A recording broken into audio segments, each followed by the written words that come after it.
Well, welcome back, everybody. It's been a little while. Been about a month. I've had some things going around the house here, but I'm back to give you guys some more physical movie reviews, I guess. And I'm just kind of going to get into it because I got kind of a good stack here of recent pickups, and we'll start out with some Kino Lorber. And this is the Audie Murphy Collection Volume 2. Also, Volume 1 came out probably about a year ago or so. Here's the content. We got Destry, Kansas Raiders, and Sierra. I'll be taking a look at these. I've got a bunch of stuff here lately, so I haven't really got to it. So we'll have to watch some of this stuff here soon. And this is the Audie Murphy Collection 3, which just came out, I think, last week. Here's the back. Let me pop this out here and we'll take a look at it. Got Showdown, Posse from Hell, Hellbent for Leather. Some really good titles here. Very, well, that's got John Saxon in it. If that's John Saxon, I'm dead. Little Mystery Science Theater reference for you, if you can get that. Kind of move on here. I think we do got another Kino Lorber up in the mix, and this is the All-Nighter with Suzanne Hoffs from the Bengals. You guys may be familiar with that. It was not a very big hit back in the day. This was directed by Suzanne's mother, which I don't exactly know her name. Let's see, produced and directed by Tamar Simon Hoffs. I guess her name's Tamar. I got me a new magnifying glass here. If you can see, I got one of these big boys. Because if anybody watched our recent Good Movies podcast, I was trying to read using my old magnifying glass. If I can find it here. I just had a regular one, and for some reason, I just was not able to see very well, and it sounded like I was a complete retard reading the information about the movie. So, we'll move on here. Everything's just mixed up. If there's some more Kino Lorber or not, I just kind of threw it all together. Just kind of threw it all together this afternoon and put a quick video together. But this is a series I just watched. I like anime occasionally. And this is Redo of Healer. Trying to not get that glare. Get the angle for less glare. I have another light up here that kind of crosses out the light. But for some reason it's glaring today. I don't know what's going on with it. It usually shows up really nicely. But this is Redo of Healer. Hopefully there's nothing too graphic on the back there. I don't think there is.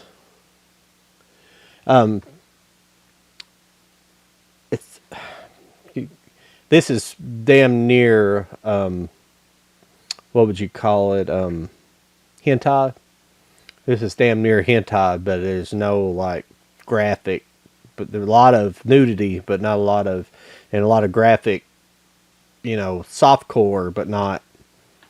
It's a very, very, it's a good story, but it's almost hentai, you know, it's just, it's pretty, it's a pretty wild ride if you have not seen that movie.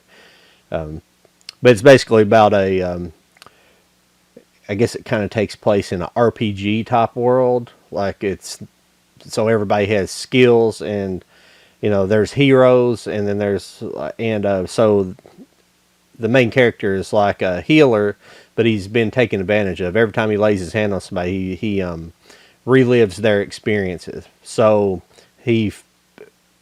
they sexually abuse him and do everything else that they find it just to kind of make him do their bidding.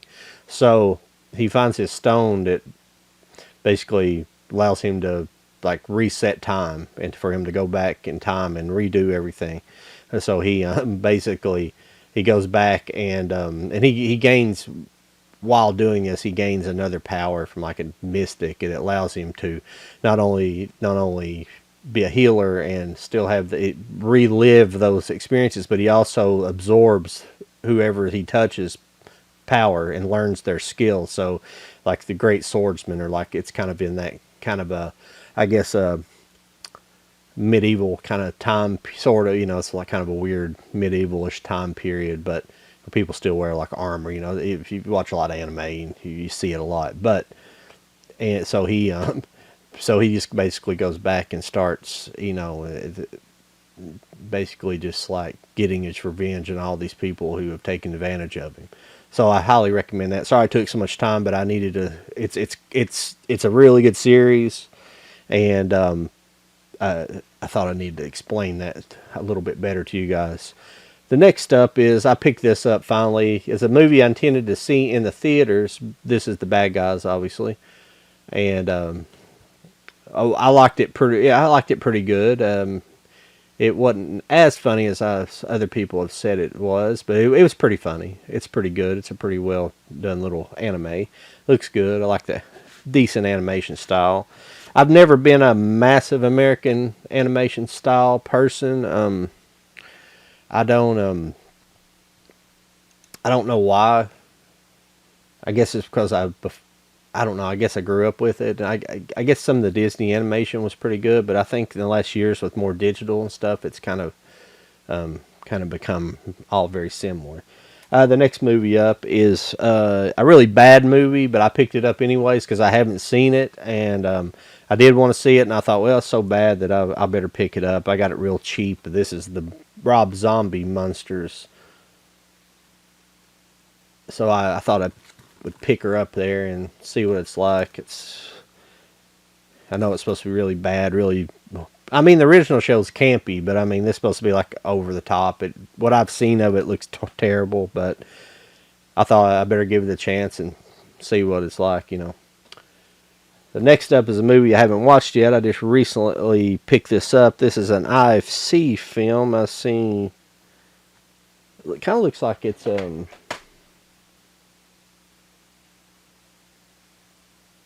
yeah, it's a Scream Factory release also, but it was an IFC movie, I believe. This is called The Rental. This is from Dave Franco, director Dave Franco, and as you can see, it's got Dan Stevens, Alison Brie,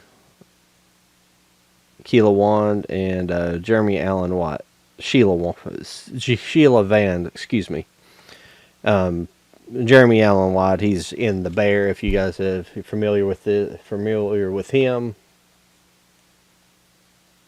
he's in The Bear. He's a star of The Bear, and he was also in Shameless. If you guys watched Shameless on Showtime, so I'm interested in watching that one. That's one I just got in a couple days ago, and this one's still in its package, and I think I have the Arrow release from a couple years ago, but it's one of those. There's some movies that I will rebuy, and this is one of them. This is the Weird Science HDR, and looking forward to checking it out. I wanted to watch it all weekend, but I've had several things I've been watching. I finished up Redo of the Healer, and I've been watching some disc golf and stuff like that on, so I haven't picked it up. So, most people are familiar with this movie, and I'm looking forward to seeing what the transfer looks like. It's probably the same transfer as the Blu-ray, but it's probably just an uncompressed version, so hopefully it looks really good. The next up here is Ultraman, the Battle Kaiju. And I really love this cover when I picked it up. I probably have most of these battles because I have like just about all of the Ultraman stuff that's been released, the old and new. And that's what this is. It's basically a compilation of, you get more of just the inner arts, just that. I just watched the first couple episodes, but it's just basically a compilation of all the Kaiju battles in the Ultraman series, so that's who they end up fighting at the end for the most part. And just a cool thing to have in my collection. It's when I seen that cover, it really caught my eye. I really wasn't sure about it. I forgot to bring my reading glasses in, so I couldn't read the description on the back. So I thought, well, I'll just pick it up. It wasn't real expensive. Oh, the next up is, you guys know I'm not a massive horror fan, but I do appreciate the good ones. This is the Terrifier Blu-ray Steelbook that was on Amazon. I just picked it up. I'm not sure if these are on 4K or not. They might be. But I just thought I'd pick up that Steelbook because I thought it looked good. And Terrifier 2, excuse me if I didn't say Terrifier 2, it's Terrifier 2. Next up here is a MVD 4K. This is, I'm sorry if I don't dress you into the camera because my camera sets up high, and a lot of times, like my monitor is like right in front of me, and like I'm looking at myself, and a lot of times I'm looking at this stuff, and so this is Swamp Thing 4K. I haven't checked it out just yet, so I'm getting bad. Sometimes I go on like tears where I watch a bunch of movies, and then sometimes I'll have a week where I don't watch hardly anything. I've been to the theater a bunch here recently. I've seen, I saw Gran Turismo, I saw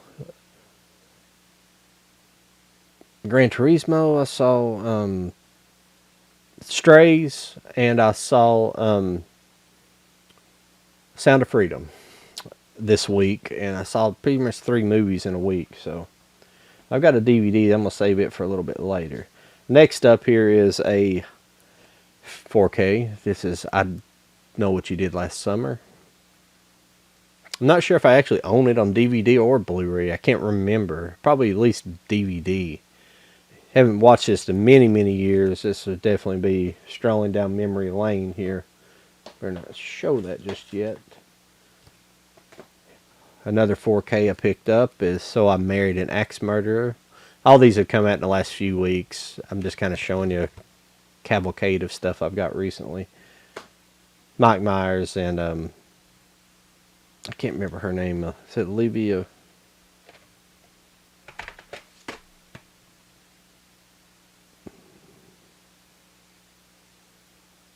Nancy Travis, excuse me. Nancy Travis. I hadn't thought about her in a long time. Yeah, she's a little bit of a hottie from the 90s. The next up here is a Warner Brothers release of Blu-ray of Night Shift. If you've never seen this, I think this is pretty much Ron Howard's first directorial movie.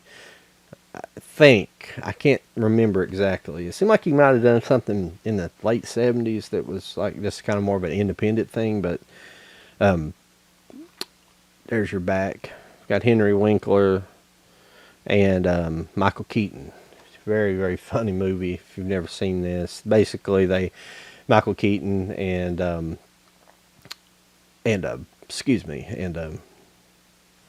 Fonz, Henry Winkler, are they work in the city morgue, and they basically decide through certain chances and happenings that they're going to be pimps for these girls who and they kind of run a prostitution thing out of the morgue at nighttime. So it's a very funny story. If you've never seen it, it's really good. And next up is one of my favorite directors. I really like this movie. It's not one of my favorites of his, but this is Asteroid City by Wes Anderson, and it's just got a cavalcade of actors in it. You know, you can see right there a lot. So it's basically, theatrical play, teleplay, whatever you want to call it. It's basically a play being put on. And the movie, that's what Asteroid City is. It's a play. So, if you don't really understand it, if you've seen it, that's what it is. So, I mean, it's pretty self-explanatory if you watch it. Shoot. I am going blurry and in and out. I thought I had that set not to do that, but you guys might have to deal with it today. The next one up here is Invictus, the Blu-ray copy of Invictus of Morgan Freeman, Matt Damon. About South African, it's about Nelson Mandela. When he came to power, he kind of helped cement his I guess, political rebirth by kind of being in support of this rugby team from the South American rugby team who ended up winning the World Cup. And this movie. Oh, this is Clint Eastwood also directed. Excuse me. That's a big thing to say. It's Clint Eastwood movie. Not one of my favorites though. Maybe it was just the mood I was in the morning when I was watching it or something. I don't know. It was I don't know. I just didn't get into it like I thought it would. It was kind of the excitement or something. It just was kind of low key. It was a good movie, obviously, but it wasn't. I don't know. It just wasn't as good as a lot of other Clint Eastwood movies. So I'm not real sure. And the next movie up here is Paint with Owen Wilson. Really fun little movie. I think this is another IFC film as well. That's where I've seen the previews for a couple other movies I have coming up here. After this one, it's not a Bob Ross like biopic, So it's just a kind of original art. It's about a painter he's like kind of famous, locally famous, and all the women kind of swoon around him, and then the people really don't like him, and so they kind of slowly replace him with this girl painter, and you kind of find out throughout, like, all of his paintings are like basically the same, like, but everybody in town is kind of bewitched with him, so it's like a slow transition. It's pretty good. It's pretty funny. It's got a kind of tone to the movie, an atmosphere that's kind of sets a really interesting atmosphere. That's it's a little. It kind of feels like you're in a small town, like where you're at. I don't know. It's hard to explain if you're not from a small town. So it's an interesting movie. The next up is Werewolves Within. Sam Richardson and Milana Vantrub. I never can sure how you pronounce her name. She's the AT&T girl, if you can see her picture up close there. A little mild horror movie here. A little bit of a, not really, it's not a slasher at all. It's just a little mild, you really don't see the werewolf to the end. Spoiler. Spoiler alert. So, the next up, that's an IFC movie as well. That's one I was talking about that was previewed with Paint. I think it's a couple years old, though, because I know she's had a baby recently, so I'm pretty sure this is pre-baby. So, the next one is called Spin Me Round. This is another IFC. This is another one. This has got Alison Brie and Aubrey Plaza in it, and Molly Shannon. And, excuse me, I'm going to have to cut this, because I am, for some reason, I just got the massive itches all of a sudden. So, yes, this is a kind of a somewhat of a rom-com. It's a kind of based around an Olive Garden type restaurant, and they send like Alison Brie gets sent to she gets sent to Italy to supposedly learn more about the Italian culture and whatnot. And it's kind of a joke of a place. They kind of think they're going to stay in this villa, but they get put in this little crappy hotel that the doors don't lock or something. It's weird. And one of the main guys that's running the thing, he's like always filming them like outside their windows. It's very, very, you need to check it out. Sorry, my nose is freaking itching me. Okay, the last of the Blu-ray 4Ks and stuff like that. This is one of the Steelbooks. This is Hackers. Obviously, everybody's seen Hackers. It's a really good-looking transfer. I'll pop that open for you. I don't do it much, but you can check out the inside there. Pretty cool-looking stuff. And there's the back of the case, Hack the Planet. A very fun little movie. And last was this DVD that I was showing here. I got on eBay and picked this up because I've been wanting it for a while. I think I looked for it a while back and couldn't find it, but this is CKY, Bam Margera's kind of forerunner to Jackass. And in fact, I think the first season of Jackass actually uses CKY footage, so a lot of CKY footage. So, Bam's gone through hard times and it's pretty much screwed his life up, so I thought I'd better pick it up while the getting's good. Well, that's all I have this afternoon. If you have any, make sure to like, share, and subscribe. I forgot to say it early on. And if you guys have any questions about anything I brought up here. You guys never do, but because there's nothing that special in here, so make sure to leave a comment down below, and I'm gonna see you guys next time. Later, taters.